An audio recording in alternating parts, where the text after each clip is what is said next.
Nobody want to hear about your niqab.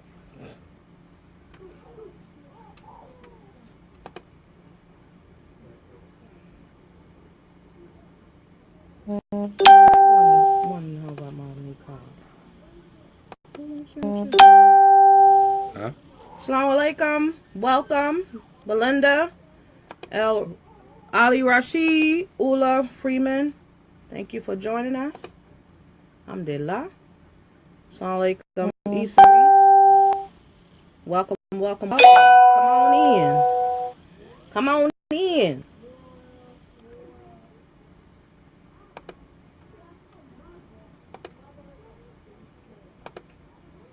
Let's see here. Alaikum salam to like Katu. Come on in, everyone. Come on in. Welcome, welcome, welcome. We're back. Wa alaikum salam rahmatullahi wa barakatuh. Michael. Alhamdulillah.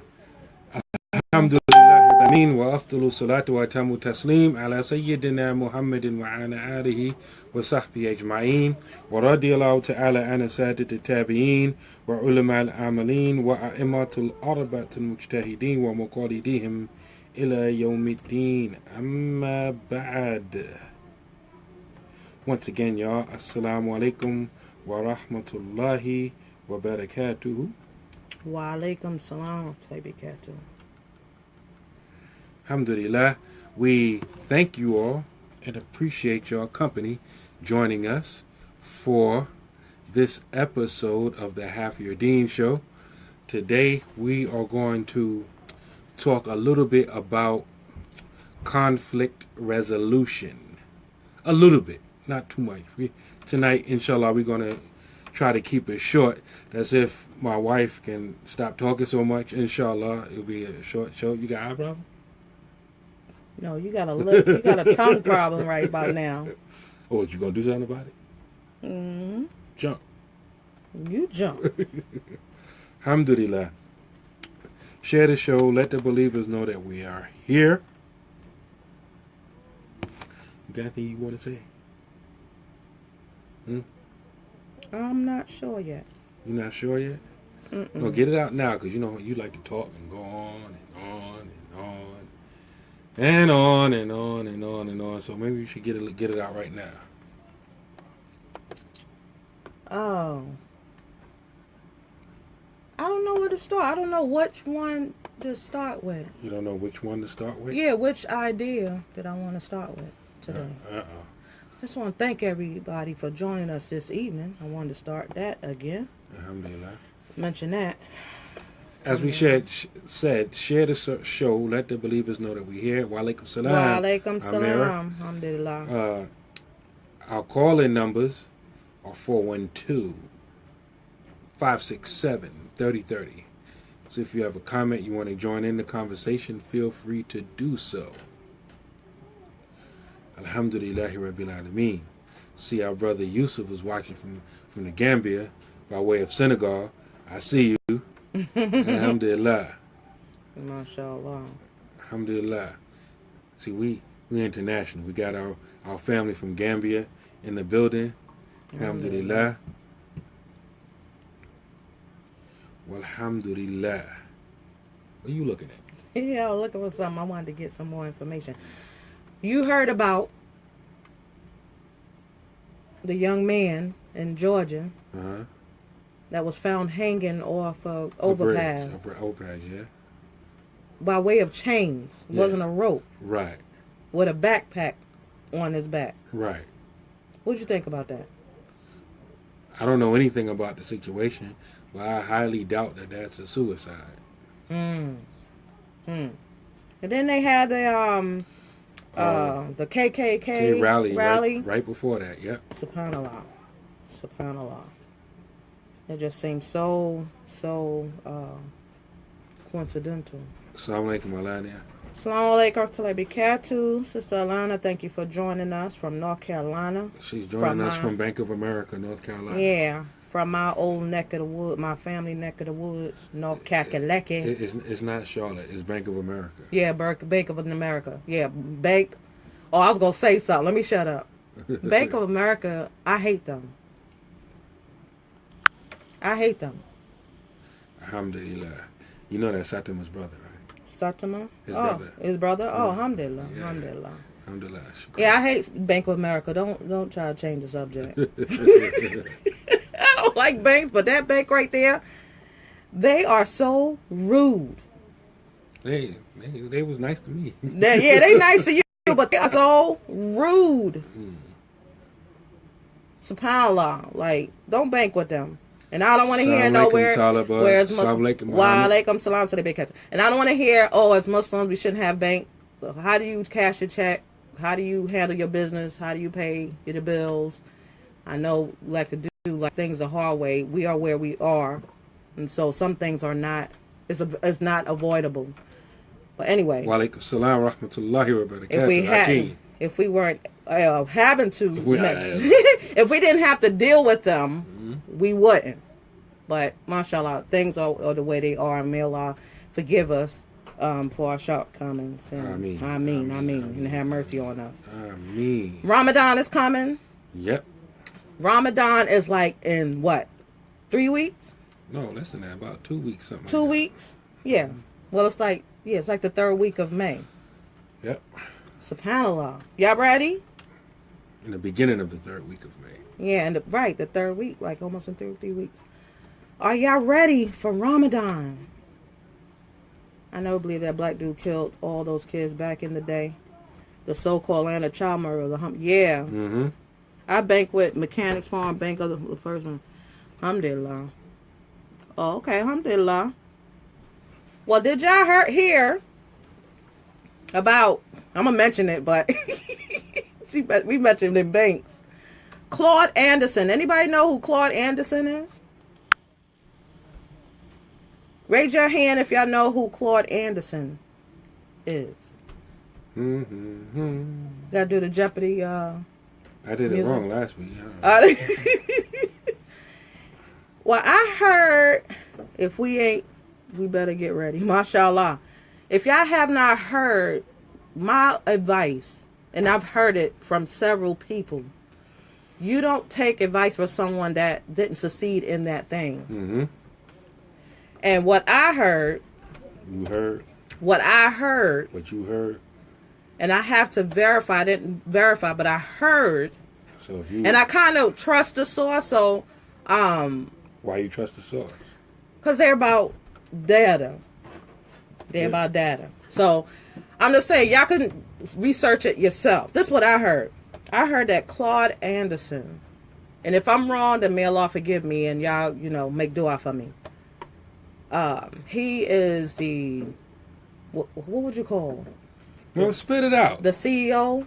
You gonna make this point take 20 minutes? You know what? I ain't saying nothing. But don't then. Whoop-de-doo. Huh?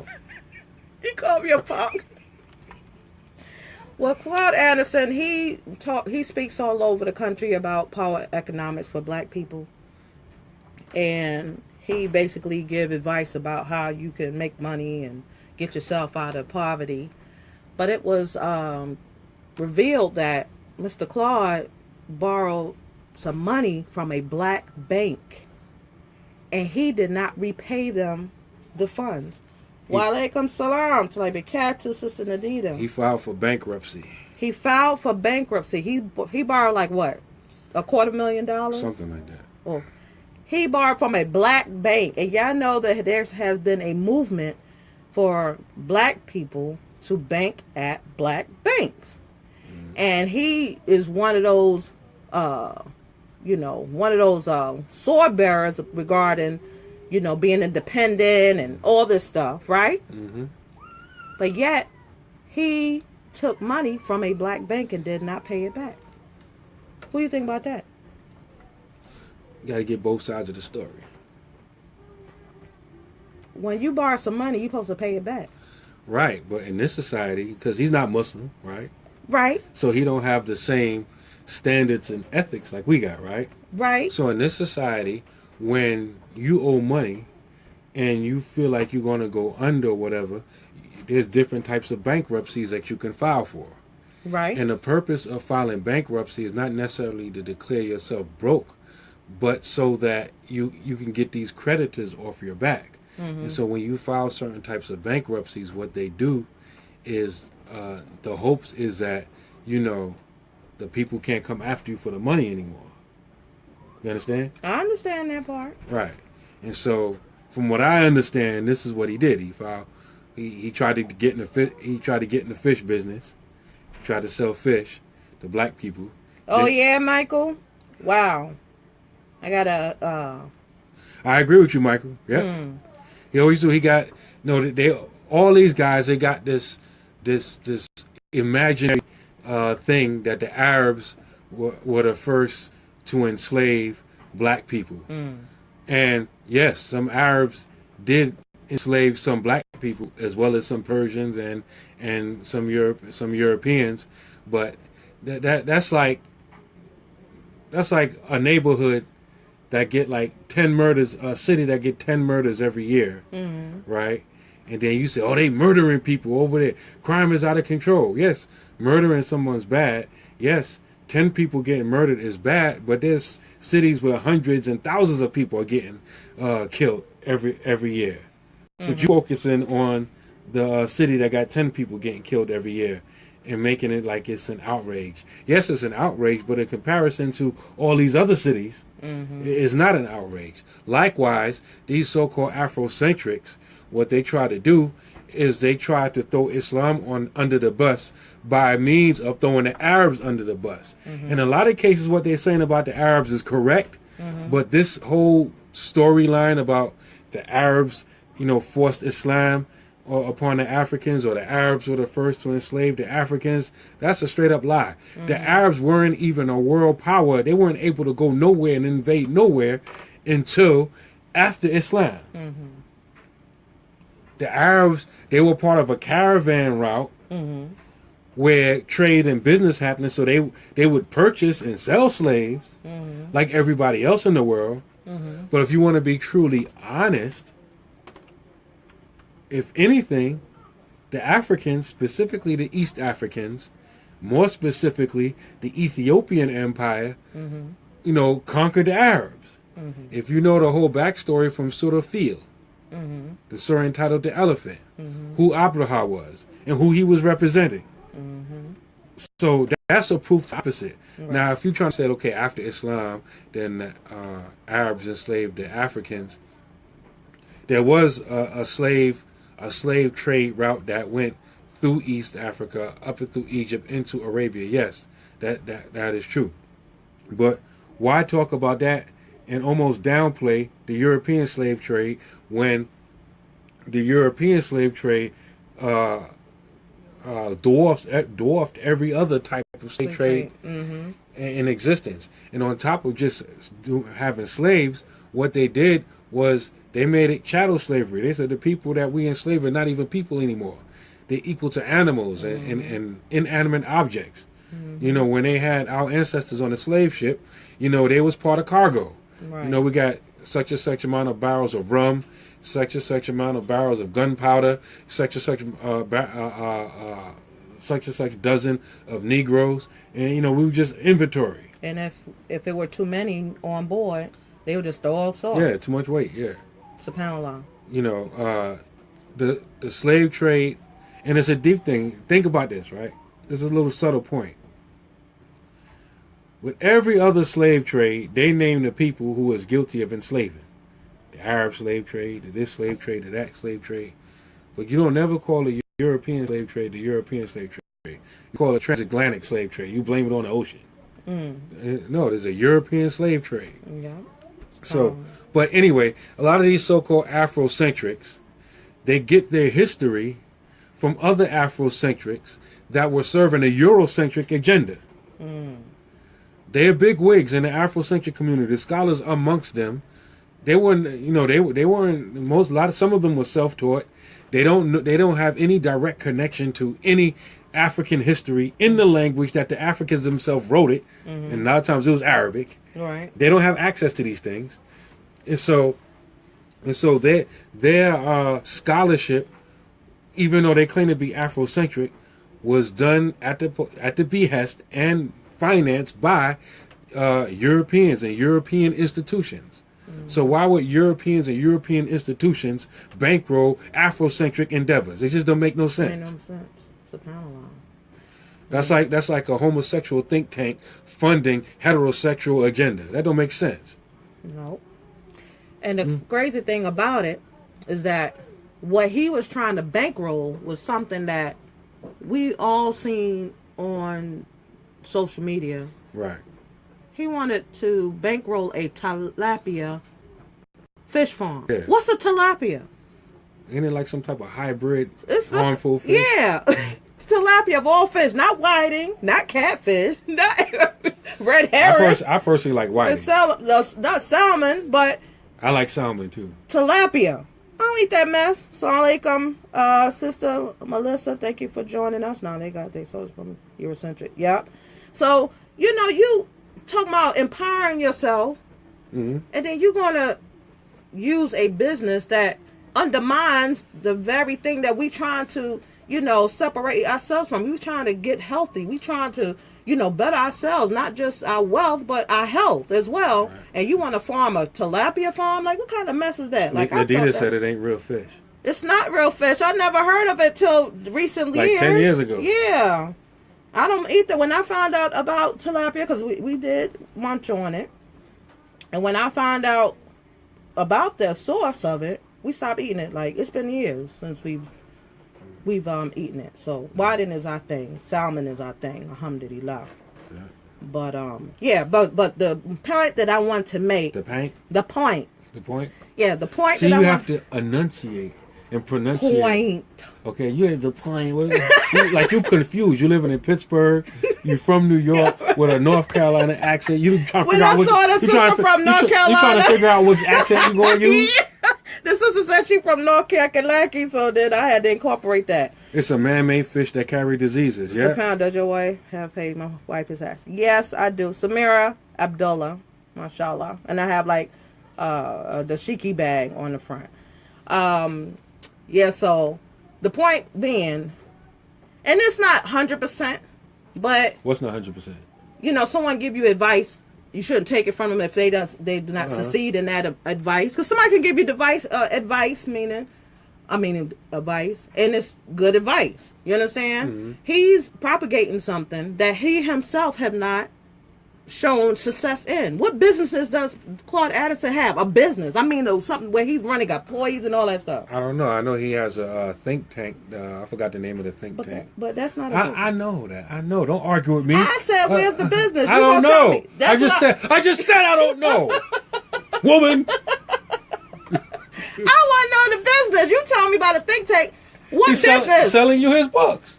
Selling you his books on how to be business. Pipe dream. And coming out publishing new material. Black readers that talk about the Arabs was the first enslaved Africans. SubhanAllah. I don't even eat fish, but I knew tilapia was a shaitan.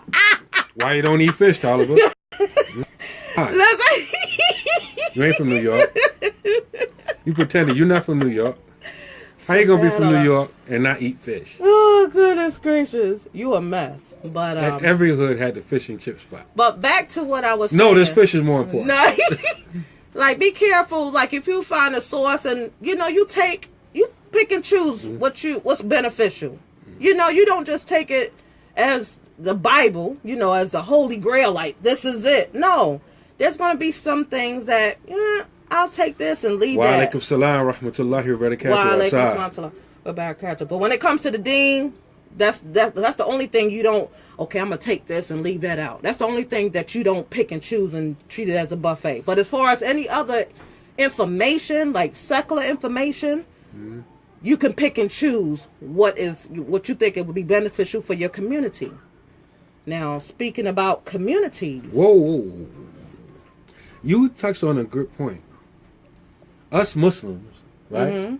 Us who claim to believe in Allah and His Messenger. Whenever we look at or deal with or analyze anything, we always have to think with an Islamic frame of reference. Our thought pattern should be from the Quran and the Sunnah. right? And this is a beautiful thing because Allah subhanahu wa ta'ala says, Inna anzalnahu Qur'anan Arabiyyan la'allakum ta'akilun. That we have revealed this as an Arabic Quran, Quran, Right. la'allakum ta'akilun, so that you can use your intellect. Right. So the Quran is supposed to shape and mold how you think. We don't think one way about salat and fasting and hajj and rituals. And then when it comes to other things, business and all these things, we don't think like Muslims. We're supposed to think like Muslims across the board. Right. And, I grew up in Philly. I don't need that type of fish. That's right. I'm from Harlem and live in North Carolina, so my accent is all over the place. Yeah, just like us, sister. Please Just can't like us. seafood and the hadith because I love crabs and tilapia. There's no problem with seafood. I think it's you got to get, if any of our Hanafi scholars are listening, I think they have a problem with shellfish, I think. But I'm Maliki, I don't have that problem. Yeah, the tilapia is not a real fish. That's something. What is it? It swim, don't it? Yeah, but It got eyes? Do it got gills? you know what? I never seen it alive, so I really don't know. Maybe we should eat some plastic fish, like made in China, like they've been making in plastic rice. Yeah, that's And nasty. them plastic eggs. Yeah, them plastic eggs, and they dumping all those hormones in the chicken legs and make them real fat. I don't like chicken that is real fat. You ever bought chicken, and I'm talking about even halal chicken. It be all fat, you know. Yeah. Oh, it's just our food is like, and then our fruits and vegetables, they do not rot right away. Yeah. They stay You right can make for like Hajj, weeks. Umrah, visit Africa back, and that fruit still be good. still be Sitting on your good. table. Subhanallah.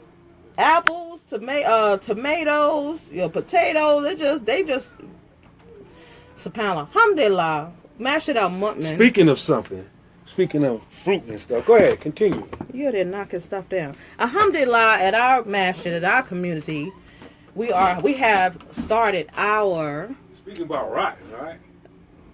Okay. Okay. That's you. Okay, I forgot about that. Yeah, it's you. You know what? We started our community garden. Alhamdulillah, the believers came out a couple of weekends ago to weed out our garden, and alhamdulillah, God, what's that? we started planting our seeds this past Friday. We got to finish, but alhamdulillah, that's what you got to do. You got to do it for self. I don't really like that term, do for self, because it when you hear that term, it makes you think about a certain group. But basically, you have to do that. You have to be gearing towards self-sustainability. And the only way you can do that is not having to depend on anyone to feed you, to sustain you, financially, through your health. Like a lot of us, we depended on pharmaceutical companies. We depended on our doctors to maintain our health. And if we were to just make a change, this is not for everybody, but if we were to change the way we eat, we wouldn't have to see, those pills. We wouldn't have to see the doctor. Because, some of us, we don't see the doctors. We don't have a bathroom cabinet full of medicines, alhamdulillah. So, Wa alaikum salam, Majida. wa alaikum salam to Katu, Sister Majida. I met her a few weeks ago in person. Alhamdulillah. It's always good when alhamdulillah. people from your hometown, from your home masjid be in the building. Yes, alhamdulillah. Flies don't even land on the fruit at the go. Ooh, Sapella, that's bad. That's deep because you know flies land on ish. Everything. They land on ish. Right. So you mean to tell me ish is better than the food at the grocery store? SubhanAllah. So we gotta do better. And they put these waxes on the apples and the watermelons to make them look good in the store, but that's not good for you, you know. And you know, coming up, I know when I was coming up, you're not thinking about eating healthy and How long things ago like was that? Why you gotta put me on blast? I'm just asking. You said when you was coming up, Yeah. people need context. Was In the 70s. Was that like the 30s? In the early 70s.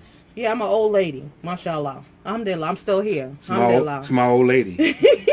I'm still here. May Allah give me more years. This is my old lady. This Alhamdulillah. is what people my parents' generation call they white. This is my old lady. My old lady. Yeah, this is my old lady. But yeah, you know, you wasn't thinking about eating healthy, but nowadays, you know, a lot of our young people, they're not even reaching our age. You know, and it's a tragedy.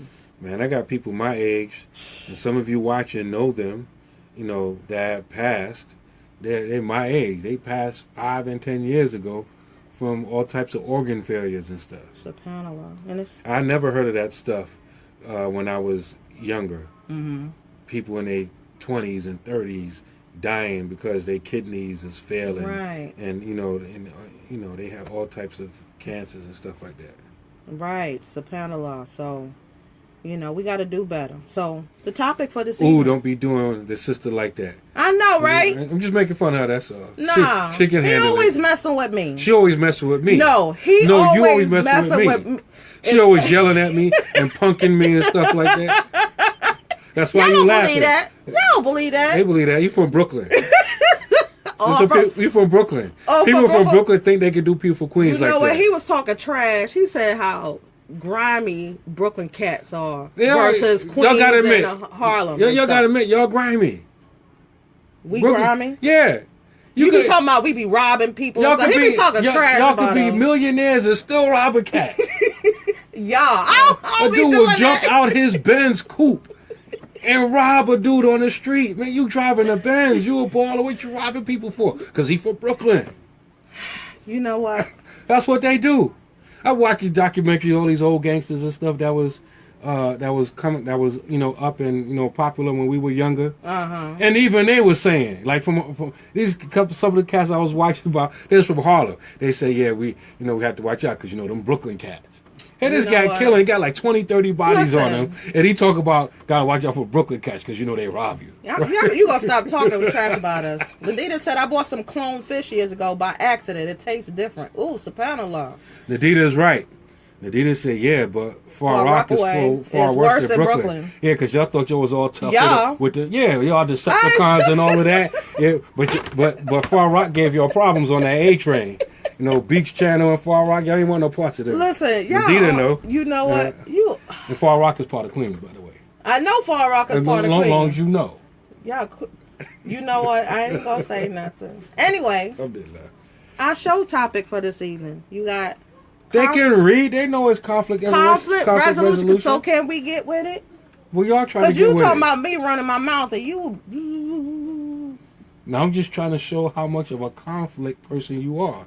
And we're going to talk about how we're going to resolve that. How did I show how much of a conflict person I am? Look at you are. You were there starting stuff. No, you starting stuff. You starting stuff. You in trouble.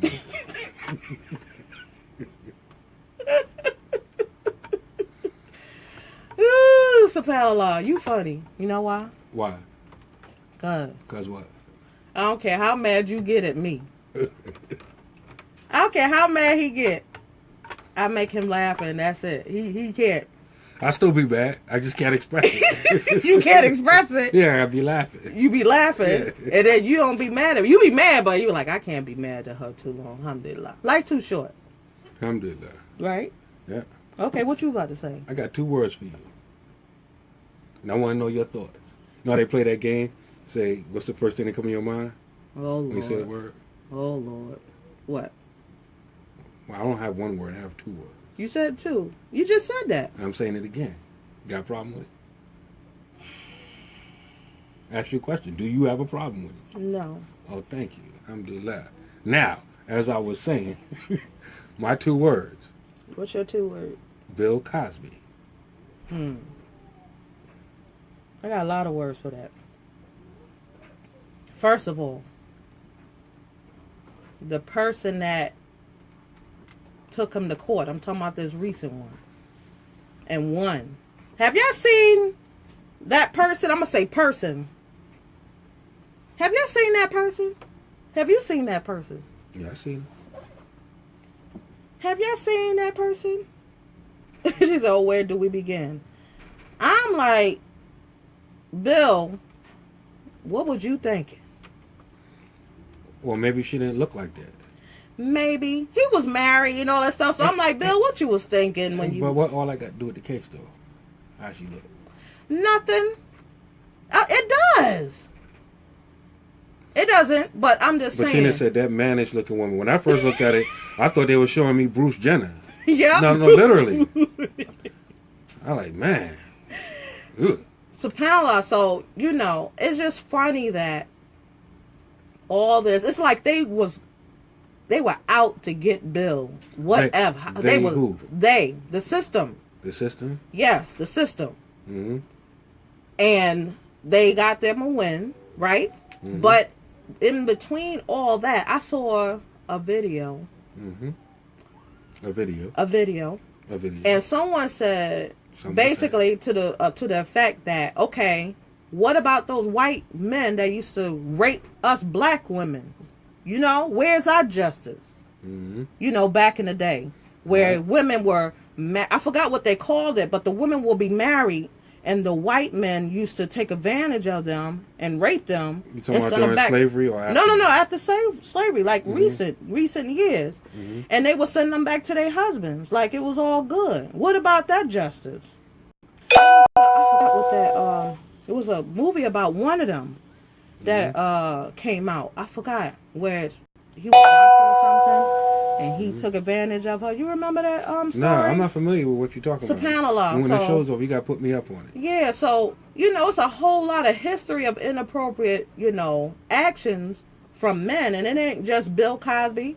And what about Weinstein? When is he going to go to court? When is someone going to bring up charges against him with all this so-called you know, inappropriate interactions that he had with different stars? I don't think he's even going to see a courtroom. But I asked you about Bill Cosby. You jumping all over the place. I know. It's so much that I have to talk about because it's not about Bill Cosby. That's just something to just get the attention away from what the real issues are. But go ahead. Yeah, my problem with all of this is that he's a Jew. They're going to protect him. Yeah, you're talking about Harvey Weinstein, Sister Nadita said. My problem with all of this is the system is going to do what it's going to do. Right. Because, number one, both of these women who brought him to trial, their evidence fell apart. They were caught lying on the stand. One of them verbatim, you know, out of her own mouth, said that she lied in the book that she wrote. So she's saying that she's lying. This last trial, one of the jurors said, we all know he's guilty, so let's just convict him and get this thing over with. Some of the other jurors reported that juror to the judge. And the judge said, no, we're going to leave him on there. SubhanAllah. Right, so this is what's happening inside the courtroom. And there's some people, and I interrupted myself, one of the things I don't like is that I think that, and a lot of our people have been victims of some type of rape or some type of sexually inappropriate behavior. And so, naturally speaking, they're going to connect with anybody who's a victim. Right. My problem with that is, a lot of times we connect before we verify. And when you look at the evidence that they put, because none of us was there. Right. You know, when we look at the evidence, it don't stand up. Not even to this society's standards. And because you might say, well, he admitted to being with her. He admitted to consensual intercourse and drug use and all of that. Right. And the whole thing. Why do you remember why all of these things made it to a courtroom first? in the first place? In the first place? I'm not sure. Well, how did they get there? They brought charges on him way before, a long time ago. Mm-hmm. They settled out of court. That's why he has a deposition admitting to what he did. Mm. And the judge sealed it. Oh, okay. The judge sealed it. Mm-hmm. Another district attorney, I forgot his name, Philadelphia, y'all need to speak up. He ran for office on the grounds that he's going after Bill Cosby. And they elected him. So he said, they basically said, F all these laws that we got and all these things. Forget the fact that this is sealed. We're going to unseal it. And I'm going to prosecute him. Wow. Okay. So this is how he ended up in court. Mm-hmm. You know, the first time, I think it was a hung jury. They didn't get the thing that he wanted. And so this is the second trial now. Mm-hmm. And so a lot of people forget that stuff. And then you got all of these women. I forgot how many dozen women, 40, 60 women, right? Mm-hmm. Whenever someone jumps up to defend the outcome of the case, like, that's right, he raped him and all that kind of stuff. And then when you start bringing out the facts of what they're saying happened in the courtroom, you say, well, what about the other women? The other women they bring them to court. Let's deal with this case that's in court. Right. And then, you being raped or sexually abused, then you buying flowers for them, you calling them, you coming back for a second, third, fourth, or fifth time. I just think that's the wrong bandwagon to jump on. If anybody's a victim, you got to find another bandwagon. Because, in my opinion, and everybody else that's familiar with the case, these people are not victims. These are people that are trying to cash out. Because you got the criminal conviction, and he's appealing it, but the door is still wide open for him to get all that cash taken from him. Yeah. He made another bid for NBC. Every time that happens, trouble for him begins. SubhanAllah. Yeah. And this is important. And Muslims got to think like this. Because you say Muslims talking about, yeah, that's right. They good, they got him. And SubhanAllah, I'm about to read one of the hadith that I learned from one of my teachers, Imam Siraj Wahaj. And this is very important. This is why I said we got to think like Muslims. عن ابن عباس رضي الله تعالى عنهما أن رسول الله صلى الله عليه وسلم قال لا يؤتى الناس بدعواهم لدعا الرجال أموال قوم ودماءهم ولكن البينة على المدعي واليمين على من أنكر. This hadith is related by Imam al-Bayhaqi, and parts of it, different parts or snippets of it are in the two Sahihs, Bukhari and Muslim. And Imam al-Nawawi records this hadith in his 40 hadith. It's narrated on the authority of Abdullah ibn Abbas, the cousin of the Prophet sallallahu alaihi wasallam. May Allah be pleased with them both, him and his father Al-Abbas, that the Messenger of Allah, may Allah bless him and grant him peace, said, if people were given according to their claims, men would lay claim to the wealth and lives of other people. In other words, if you was to take what people say at face value, people will even claim the lives and wealth of other people. But the burden of proof is on the one who makes the claim. The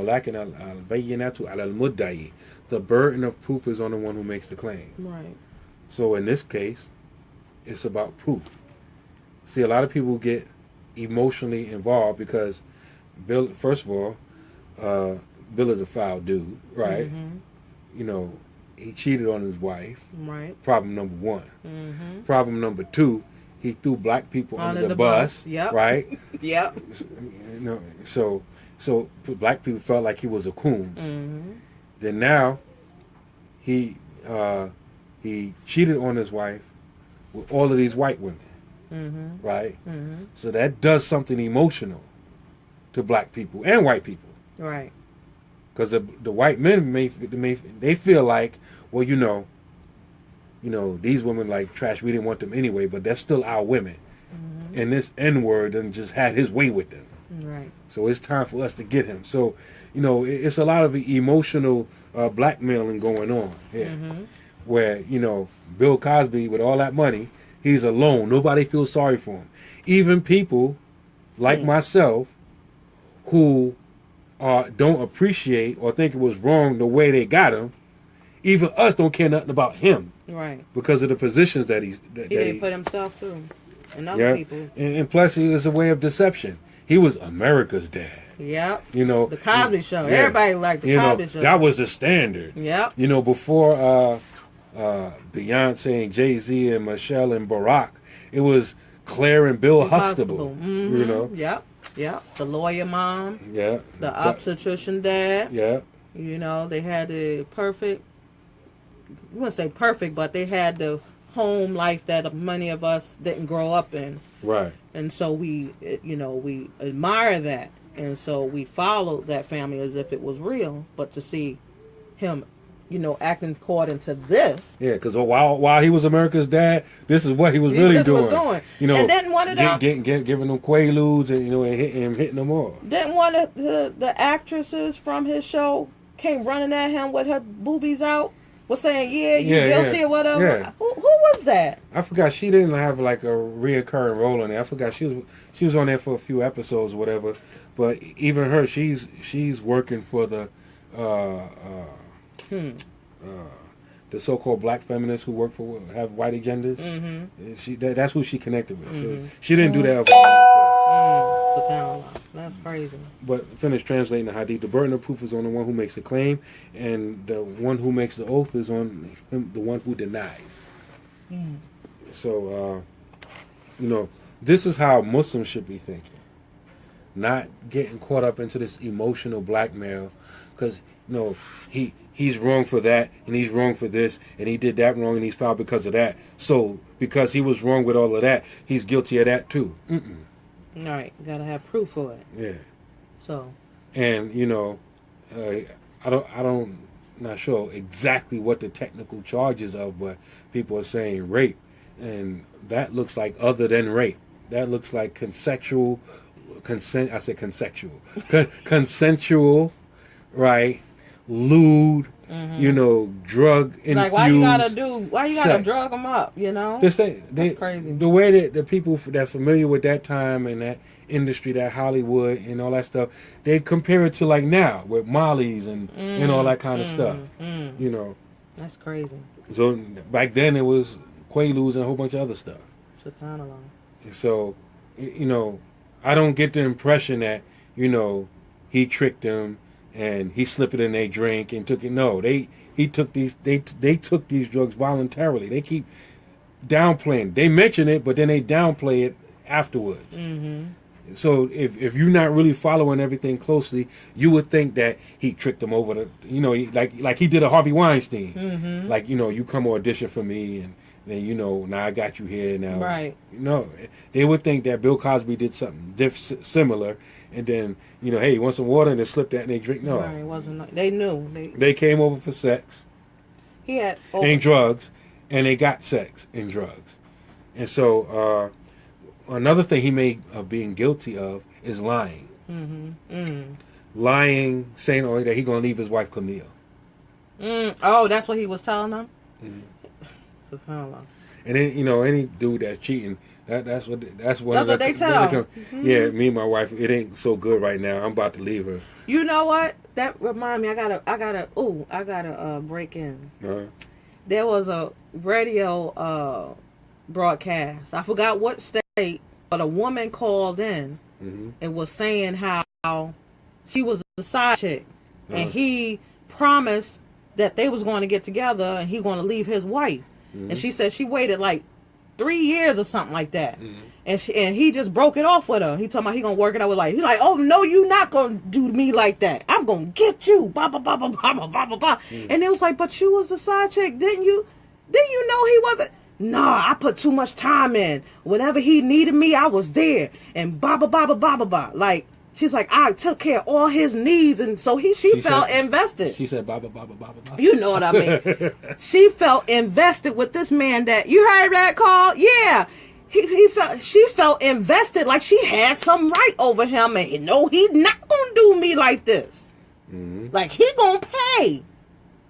And I'm like, for real, people are out here thinking that they actually got a claim on someone that they don't really have a legal claim over, and gonna make him pay for it. Like, you did yourself that injustice. Exactly. You got caught up in it. No, he's not right. He's right for doing that, but you got your own mind. Like, what does that say about you as a woman? Mm-hmm. You gonna wait around 3 years and this dude ain't, divorced from his wife?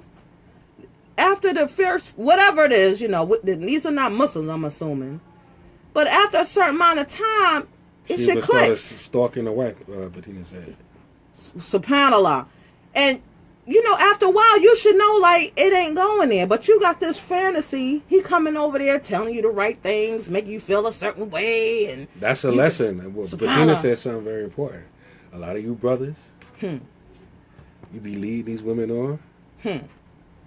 And, you really ain't got no problem with your wife. You just, your nafs is out of control and you flirting with these other women and lying to them and all that kind of stuff. She starts stalking your wife. Now what you going to do? The woman might cause harm to your wife. Yeah, you're going to have to answer for your that. mess. Right. Yeah. He had over 75 calls between him and the woman from Temple University. That's a relationship, not rape. Yeah, over 75 calls. Yeah. Right. And them calls wasn't all coming from him. It was going back and forth. Exactly. But that's rape. Yeah, that's rape. So and any woman or any male for that matter who considers that rape, you're disrespecting everyone who was really raped. Just by you jumping on that bandwagon. No, there's plenty of real victims out here for you to be jumping on that bandwagon, and they're going to cash out, and they're not going to break you off not one red cent.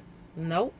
SubhanAllah. And the way rape victims are treated, they're treated more harshly than the perpetrator. Exactly. They gotta be humiliated. They gotta go. They gotta go into court before the person that violated them in such a way. They have to relive everything that they did to them, and say every detail that was done to him. Like, I can't even imagine. And then you sitting here talking about he raped you, but you went there knowingly.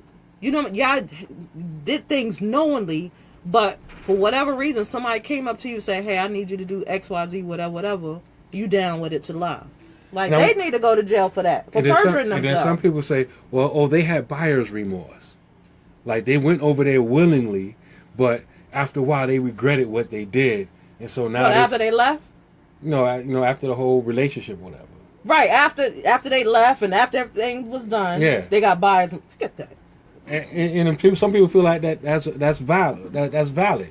You hear some people talk that type of rhetoric. Like, say you had sex with him consensually. It was by consent. It was agreed upon. You did it of your own volition. Then afterwards, I don't like what I did. I think I was raped. And some people think that's a valid argument. And Islamically, that's not a valid argument. Islamically, you committed zina. Period. Right? You were not raped. Just give you an example. When a person, for example, wa alaikum salam wa rahmatullah, alhamdulillah, LA in the building, alhamdulillah, been there one time. For example, a person divorces his wife, right? The words that the person uses, you could take it many ways. Like, for example, Islamically, when a man divorces his wife, he can use an explicit statement, Arabic equivalent of "I divorce you," or in English, "I divorce you," "Anti talikun," you're divorced. In the fiqh literature, it gives you exact quotes of examples of what you can say that would mean you divorce your wife. If you use one of these explicit statements, it doesn't matter what your intention was at the time of you stating it. It's a divorce. But then you have other statements, right, that are not clear. Like, a person can say, you know what, I'm done with you. I'm gone, right? Now, a person that says that, they can mean, I'm done arguing with you right now, or I'm just tired of you, I'm going out to get some fresh air. Or they could mean, I'm done with the relationship, i.e., it's a divorce. Right. Right? Now, how the fiqh, or how a qadi, a judge, would determine that, they would ask the man if it ended up in court. Like, I didn't divorce her, or is she really divorced? Like, the qadi, or the judge, or the arbitrator would ask him, what was your intentions when you said it? Right. Not after you said it, not right now, but when you said it, what were your intentions? Mm-hmm. Oh, when I said it, I meant divorce. Okay, then you're divorced. I realized that was the wrong move. It don't matter. When you said it, you had the intention of divorce, it's a divorce. Right. So I'm saying, give you that example. That's a well-known hookum that you could read in the books of fiqh to bring out another point. What point? The point is that you are judged by your intentions at the time you're doing the action. Not 5, 10, 15 minutes or 5, 10, 15 years afterwards. Mm-hmm. You are judged by your intentions of the actions at the time you're doing the action. SubhanAllah.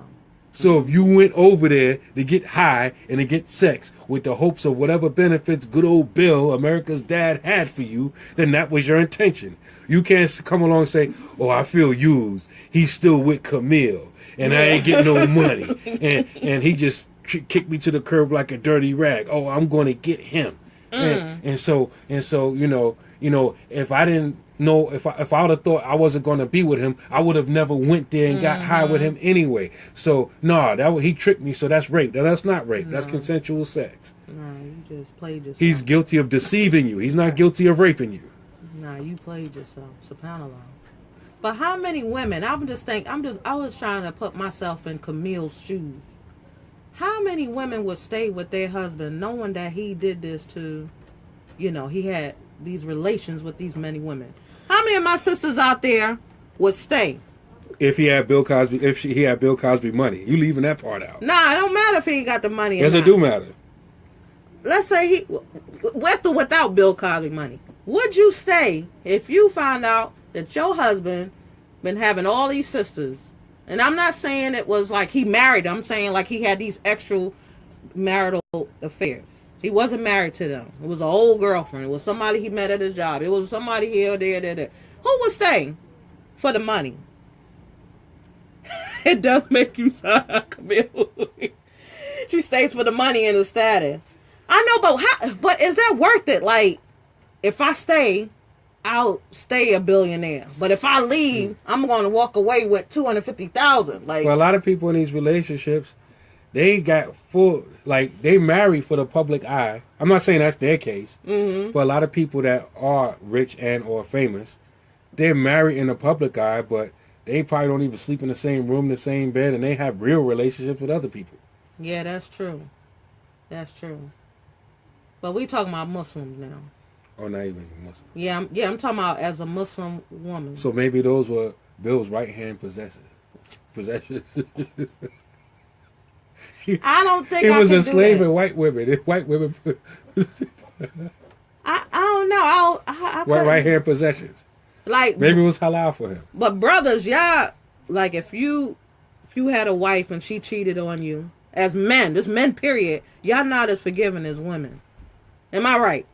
Men are not as forgiving as women. Come on with that old feminist stuff. There ain't no feminist stuff. I'm trying to make youth. We're more you trying to make forgiving. us day youth? What you mean? What you mean? You know what a day youth is? No, I'm saying y'all not forgiving. Like y'all would kick us to the curb. That's right. Bye. You wouldn't work it. Work it out? Supposed to be? Oh, Habibi. I understand. You just had to let that other man enter you, but I'm still here for you. I love you. No, hell no. Bye. Why? Like I was just watching a video. I was just watching a video, and they were talking about Nas and Khalees, because Khalees is supposed to have some book talking about how Nas was abusive, and so somebody was talking about that, right? Mm-hmm. And they were saying that Khalees was like known to be crazy, right? And just like would just pick up random dudes to have sex with him. And they were saying how at one time she just had sex with a random dude. Then after they had sex with it, after he had sex with her, some dude like got her phone or whatever and took a picture or a video of Khalees and sent a message to Nas. I'm like, yeah, this is your beat. I'm hitting that. What you gonna do about that? I'm handling it where you can't handle it, right? That's foul. Shoot. But expect who's they for? Allahu Akbar. Who's they for the building? May pray that they may rise, but you will never know what you will do until you're on that situation. Exactly. Yeah, that's true. That'd be hard though. I'd be hurt. I'll be hurt and ghost. Yeah, he just like ain't. Cause I've been going over him with certain scenarios or whatever. Like me and him, the one thing and this is not to put nothing in, put it out there, but I said you write a book about 1,000 pages.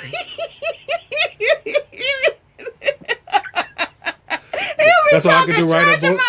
I won't write no book. I won't write no book. He'll have a show live every night talking about how foul I am, and y'all be like, brother, it's over with. Y'all through, right? We don't want to hear this. We gotta cover this. Right? I wouldn't do no show about you. Ooh, yes you would. I wouldn't do no show. Yes you would. You're like, but remember, what you go back to. You have a topic, and then somehow it will go back to that. You saying I do that now? No comment. We'll do no comment. We're gonna talk off the air. Somehow, hypothetically, I got a graphic imagination. In my mind, every time I look at you, I think of that cat on top of you, sweating, breathing. You a mess. I got graphic imagination. I don't need to watch no porno. It'll be right up in here. I couldn't stay married. Nah, peace. I was gonna mention something, but anyway. Hypothetically, I'd leave. Of course, we don't know unless we were in that situation. It'll be hard. I think we'll be more forgiving, but Allah knows best, and may Allah protect us from that scenario. I mean. But I'm just like, what is Camille thinking? But there are a lot of sisters in that situation. Yeah, and we make dua for them. May Allah make because a lot of times sisters, they don't think that they could do better. Exactly. Because it's one thing to have, people get weak. Right. Like one time. Right. 2 times. 3 times. 10 times. 20 times. No. You having a relationship. You committing zina. And it's not an accident. You doing it intentionally. Mm-hmm. Oh my God, you sound like Hassan with the imagination. Yeah, so, I would be torturing you by staying in a relationship. Because I wouldn't be able to let it go. Yep, you keep mentioning it, right? Yep. Remember you did such and such and such and so and so and so. Like, oh man, I gotta hear this again. Like Thought you forgave me. I'm like, did you put him through that? Yeah, you. Like there was this one sister. We ain't never get married, but she wanted this whole big dowry, right? Mm-hmm. Alhamdulillah, she ended up we ended up breaking off, but she committed zina afterwards, right? I'm like, SubhanAllah, you about to make me pay this whole big dowry? You gave it to that cat for free. SubhanAllah. I'm offended. I'm gonna go find her. Well, alhamdulillah, it didn't work out. See, I was a sucker. She saw me coming. Whatever was meant for you wasn't. Whatever is not meant for you will miss you. So that missed you, and you sitting there like seething about it. Ain't no need to see exactly. It is what it is. Allah saved you from that man. Yep, she saw me coming, wanted this big dowry, but couldn't agree. SubhanAllah, it's crazy. SubhanAllah. But when it pertains to couples married going through stuff, just because somebody makes a claim, y'all gotta bring some proof to the table. Exactly. Not those tears and crying. Like, that don't move anybody no more. That's like anybody can make themselves cry. You think about a situation, you start crying. Like, that's not natural. That's theatrics.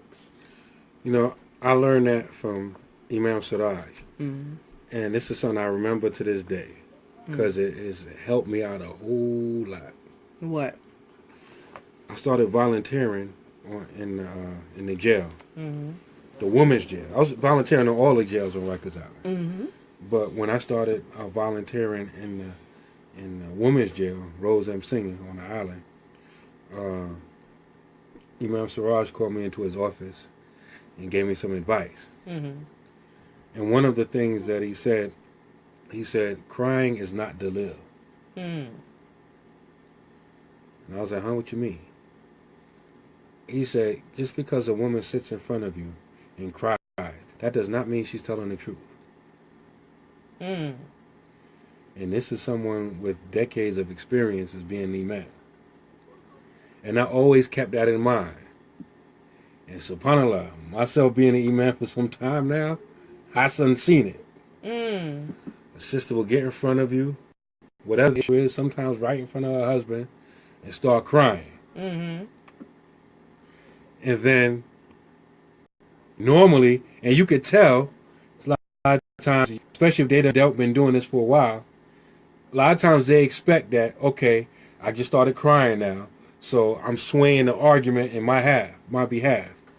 And what you have to do as an imam or someone who's arbitrating, you got to be firm. When I say firm, I don't mean harsh against a sister, but you have to be firm with yourself and not be swayed by them tears. Right? Mm-hmm. And so, okay, sorry you feel that way, sister, but what proof do you have to substantiate your claim? You said you accuse him of this or that. I mean, he's denying it. I mean, do you have any proof of it? If you come like that, they'll turn around and be like, well, like that crying will get cut off like a light switch. I done seen it happen. I don't know what I can do. Oh my God, I just feel so useless. And then you have that response of like, well, I sound like subhanAllah. You just went from boo-hooing and feeling worthless to about to chop my head off and put me in the same boat as the one you accuse of. Ain't none of us no good because we don't agree with you, huh? Mm. Got to go, sister, gone with the wind. I couldn't tolerate her. SubhanAllah. So, crying is not dalil. And you have to remember that. Mm-hmm. Like y'all sisters, y'all would know. Yeah. Y'all sisters, y'all would know. Some of y'all be able to see through all that. Like, that's just the running game. And like, y'all get in your boohoo sessions too, sometimes. What boohoo session? Where y'all get together and like one sister said, "Oh, my husband is so evil, he did this bad to me," whatever. Then y'all all get to crying and all that, and y'all temporarily forget all the foul stuff that the one who's having these problems did, right? Y'all all cry together, give each other terrible advice, and then after the crying is over, then y'all get with each other. Man, well, she deserved that because not when y'all don't say it in her face. But she deserved that because I remember she did this and she did that. What she expect him to do, right? But for that crying session, that boo, we with you, sister. Y'all hold their hands, cry together, right? That crying becomes contagious. Y'all start crying together. We gotta be strong, sister. I'm here for you, right? They'll do all that, knowing she foul as I don't know what. Yeah, man. Sometimes y'all need to tell a sister directly to her. Yeah. To us. That she may be the cause of her own problem. Don't say it behind her back. Say it when she need it. Like, I'm here for you, sister. I'm shoulder for you to cry on and everything. But after we finish boo-hooing, I got to talk to you about something. SubhanAllah. But sisters know who to go to with that mess. Exactly. That's another. So they ain't gonna go to everybody. Yeah, they ain't gonna go to everybody. They're not gonna go to the person that's gonna tell them about themselves. Because if you tell them about this, so that'll be the last time she come to you. I ain't told her. She thinks she Patty. She gonna tell me. Pious Patty, right? You find yourself. You say, let me see how this sister's doing. This sister don't exist, right? You'll see that circle and the little. Then you gotta call the sister. Hey, sister such and such still on Facebook? Yeah, she just commented on my stat today. Oh, she blocked me. Or because you tried to advise her. Oh my goodness. Oh, that's too funny. Yup. Shoot. Just after a while, it's just like, whatever. Like, you don't want to get nobody no voice. They don't really want to hear it. Yeah. They want somebody to just, co-sign they mess. And then when it go down, you be like, yeah, remember such and such. But nah, you don't co-sign it. They more than likely is not going to go to you. And that's, alhamdulillah, that's less mess that you got to deal with and listen to. Because we all got enough of our own mess to be dealing with, and not to be taking up our time, dealing with other people's mess, and they don't really want to deal with it. They just want an audience. Yeah, they just want to tell you stuff. It's so hard sometimes to call them on their BS. Yeah, and then sometimes it's like I started doing. somebody want to say stuff, I start asking questions. But sometimes they just want somebody to, just to what you just said, like cosign and somebody to just they want an audience, or something else, like bounce off you. I forgot, like you bounce. They off want to vent.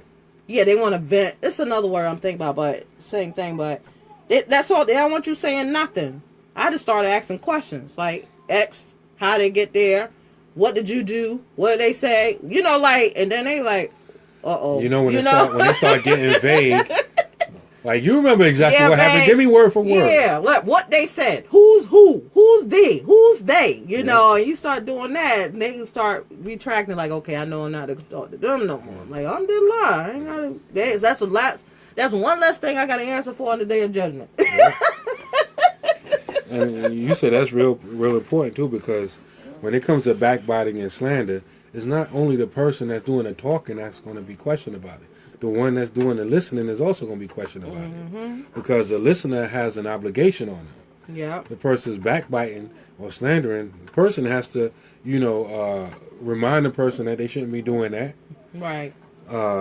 If they backbiting the person, they have to, say something good. They have to counter that. There's a responsibility. So when people come, we like to use words like venting. No, let's use Islamic terminology. We all Muslim, right?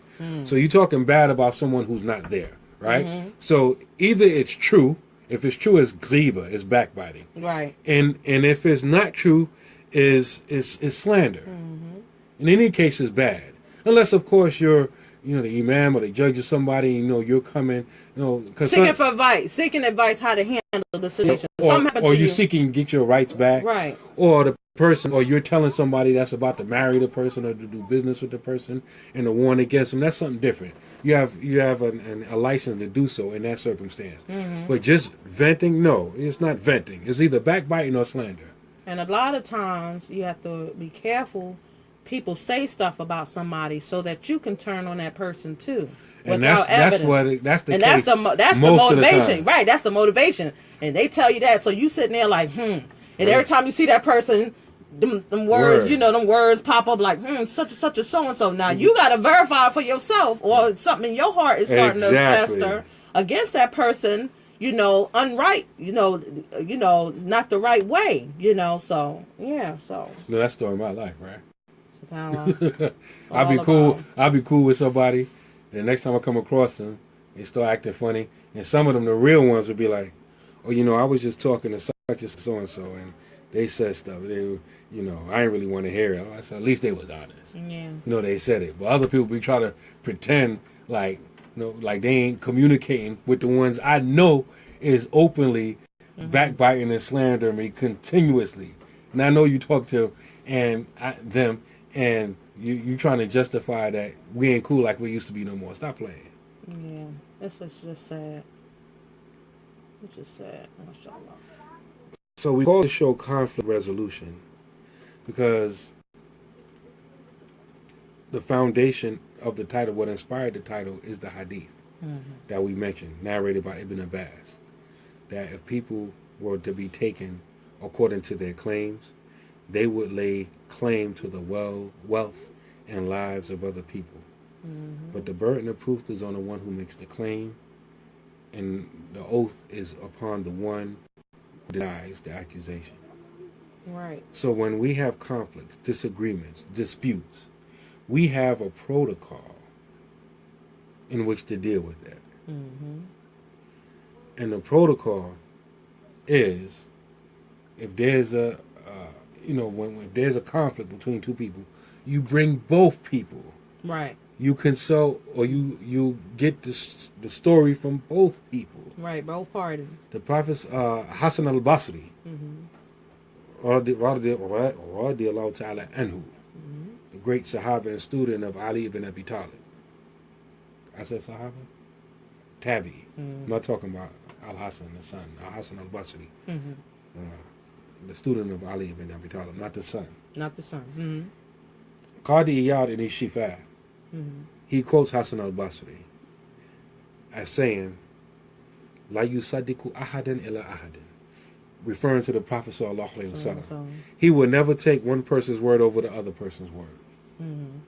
So as an arbitrator, someone who's trying to bring peace, who's trying to rectify a conflict between two people, you already starting out on the wrong foot by taking or believing one side of the story without hearing the other side of the story. You got to hear both sides of the story. Right. And with most of these conflicts, whether it be marriage or between brothers or between communities, if someone is in the middle or even on either side, usually is that person only heard one side of the story. They have not heard the other side of the story. And if you had not heard both sides of the story, you're not in a position to make any judgment on that matter. Right. You already made it. You already came to a conclusion Yeah. on something when there's a whole lot of information that's not out there. Like, for instance, that Golden State rapist, serial killer, whatever in California, remember they came out? And you see how they said that they use Ancestry.com or something like that, one of those companies that does the DNA. Now, my question was, Walaikum Salam, like, how do they use that information from that DNA company to link him to those victims? Nobody said nothing, right? I don't have the whole story. I haven't been following it like that. But from what I understand, they had to have been on to him somehow, because they used family. They had DNA from the rape victim. Then somehow they got DNA from the rapist's family, Right. and it showed that there's a relationship between the rapist for the DNA from the rape victim and the family of the rapist. Right. And then they staked out the rapist's house and then went through his trash to get some DNA to confirm that this DNA is the exact match to what we found on the rape victim. Right. But the question that I have is, how did you even get onto his trail in the first place to even know where to look? So that's your question, I believe. I don't know. Right. And how did the company release that information? Like, I'm assuming that that's part of the fine print that most people ain't reading, and they agree to make that information available to intelligence agencies. I don't know. So, see, that's the thing. Like, we sign up for these different things, and we're giving up rights. Information about ourselves that we would have normally done that can do you in later. Not to say that you doing something, but just be careful. You understand? Yeah.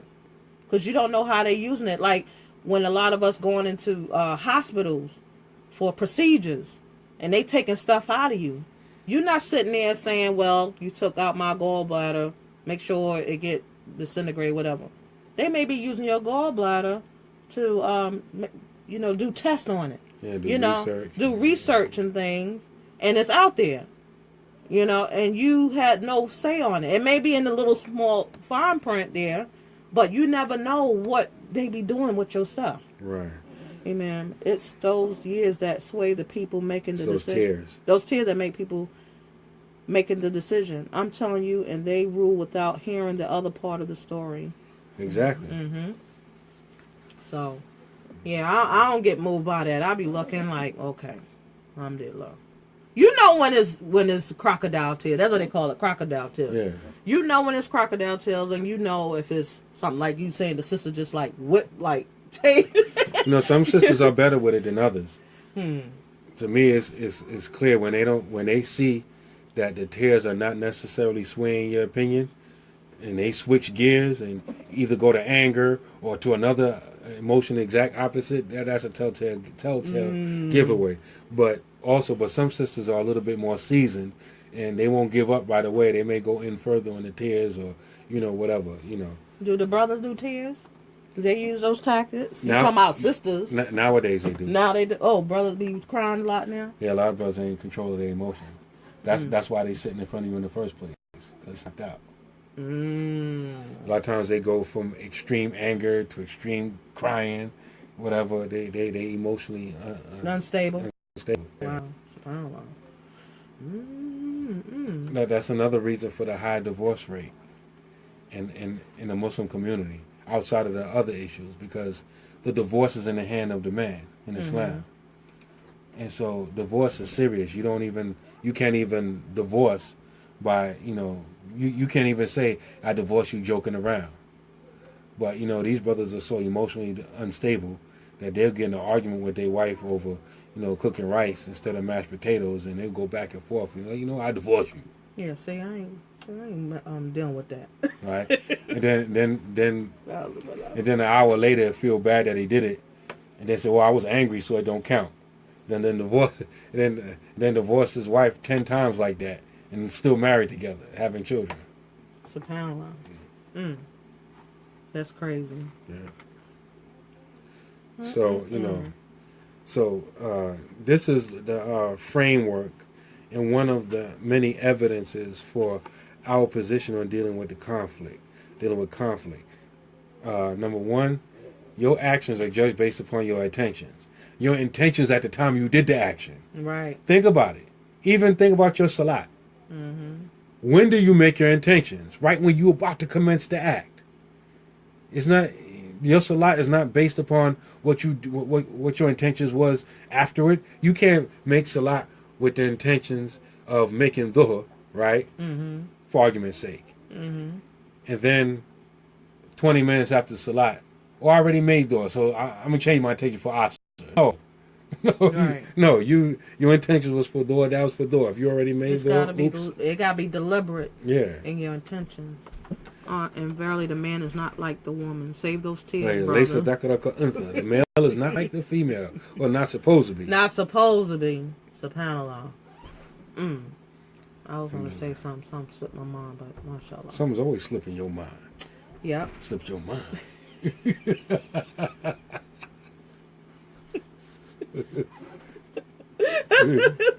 You gonna make me want to go look at that. Alhamdulillah. So, alhamdulillah. Hope it was beneficial. Your intentions at the time of actions. Don't take anybody's word on face value. Both sides of the story. There's a conflict in truth. And in Islam, there's an overriding principle. In Islam, this is an Islamic principle. You don't have to believe me. Ask your neighborhood scholar. Ask your neighborhood faqih. When you can't get to the absolute bottom line, the truth of something, if you can't get evidence, you can't get the truth. In Islam, it is better to let a guilty person go free than to punish an innocent person. In other words, there's doubt. You're not sure if this person is innocent or guilty. It's better to let him go free or her go free than to punish them and you have doubt that they actually did it or not. That's an Islamic principle, which the kuffar got from us, beyond a shadow of a doubt, beyond a reasonable doubt, right? That's an Islamic principle. Right, and also Allah says, when a fasik come to you with news, verify it, lest you do some harm. Right. With that information. You just going off information. You didn't verify somebody said something to you about something. You need to verify it. But a lot of our hearts are messed up. When we hear something about somebody, I knew that nigga did it. I knew it. I knew she was foul. I knew, it's just like a confirmation. Say, jump all the way out the window. Right. You just jump all the way out the window. Confirm what's in your heart. Yeah, see, I knew it. And it's like, wait a minute. You just heard one side. What was the other side? Yeah, they may have done something, but they probably didn't do that thing. But you just messed up. It's all the same. Yeah. It ain't the same. SubhanAllah. No. May Allah help us. Ameen. All of us. Ameen. In closing, tune in on Wednesday, 8:30, inshallah. We're continuing with the third installment of our lessons on Musaylima. Very important, inshallah. Musaylima is a false prophet, one of the first false prophets in Islam. He arose during the time of the Prophet sallallahu alaihi wasallam, and his story, his situation, is extremely important and relevant as it relates to the modern day false prophets, the false prophets whose movements are still existent amongst us today. It's very important, inshallah. I think that when it's all said and done. Already, there's going to give me more enemies than I already have. But so what? Whoops. So who cares? I know what I was going to mention. What I seen on Facebook today. What? It was regarding a sister named Khadija Butler. I wasn't friends with her, but I seen, people sending prayers upon her. She just was called back to Allah a couple of days ago. I believe her janazah is tomorrow, inshallah. But the thing that I've been seeing floating around, not only on Facebook but on Instagram, is somebody's asking for money for her janazah, and there seems to be a conflict about whether the money is needed or not. And I'm hoping that somebody is not out there doing a con game over the sister's situation.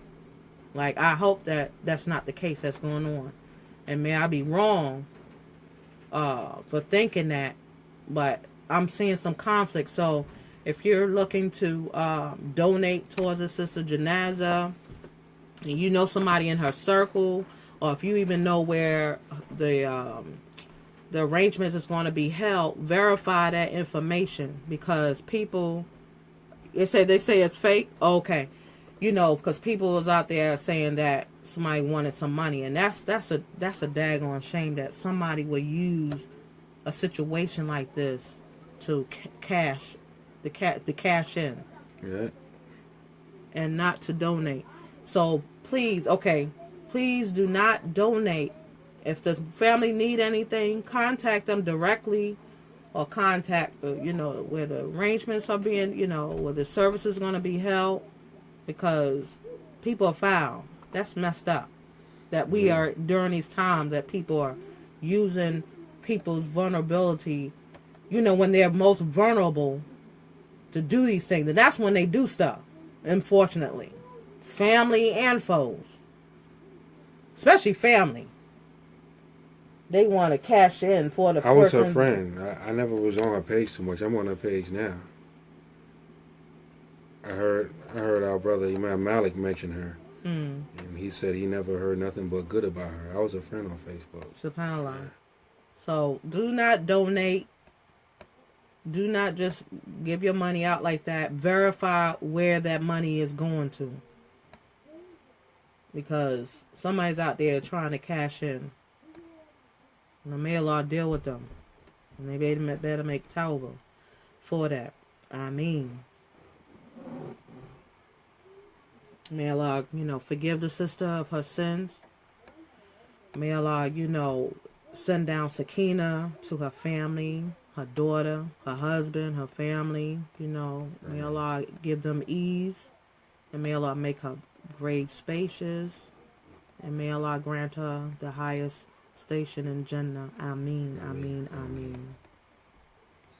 So, alhamdulillah. You can close out, Habibi. With that being said, we want to thank everyone for tuning in this evening. Alhamdulillah. We thank you. We appreciate you. And may Allah keep you safe. And may we see you again next week. Inshallah, in the meantime, this Wednesday, tune in to Imam Naim Abdullah's show on the Musalama lessons, inshallah. And we'll see you again soon, inshallah. With that being said, subhanallah wa bihamdika ashhadu an la ilaha anta astaghfiruka wa atubu ilaik. Wal asra innal insana lafi khusra illa alladhina amanu wa amilu salihati wa tawassaw bil haqqi wa tawassaw bis sabr. Assalamu alaikum wa rahmatullahi wa barakatuhu.